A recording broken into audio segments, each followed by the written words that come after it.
अपना YouTube channel real music studio like subscribe और bell घंटी को दबाना ना भूलें।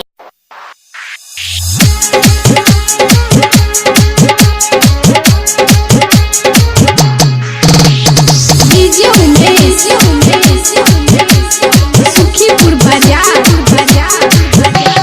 सब छौरा हंसै छै रे भैया, गाँव में मजा के उड़ाय के अपना पसंद के सामान किनै रहे पतरगढ़ बाजार में जाय के लगबै रहे जब फेयर लवली चकमकी चकमकी करे इने आ जइया वन भी जइया दोनों आपस में लड़े की दिल हम तोड़ देलकै दोस्त से नाता जोड़ लेलकै तार के नशा तोड़ देलकै पागल बनाए देलकै।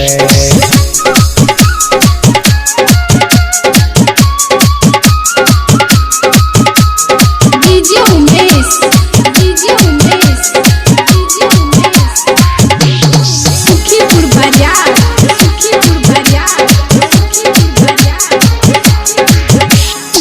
छौरी गोरकी के साथ में हम पढ़ी है बजरिया, प्यार के रोग लगा के छौरी घूमले खूब खगड़िया। हाँ प्यार के रोग लगा के छौरी घूमले खूब खगड़िया। अपना अपना गाँव में छौरी लुटल कै खूब जबनिया, लाली बाली लगा के छौरी लागे मालया पाती छपल राज छोड़ देलकै हमर साथ छोड़ देलकै प्यार के नशा तोड़ देलकै पागल बनाए देलकै।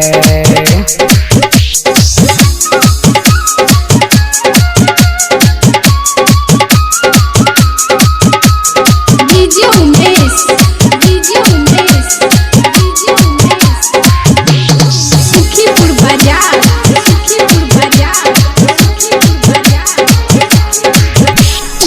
मकई खेत में रगरम रगरी भेल ठेलम ठेला, छौरी साथ में रहे छौरा पकड़ा गेलै अकेला।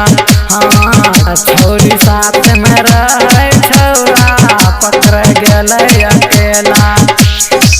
जानले जब गाँव समाज के लगवा के भेलै खूबे हाला, छोरा सब नु काल रहे मान लै नै छोरा प्यार के नशा तोड़ देलकै छोरा के खूबे पीट देलकै।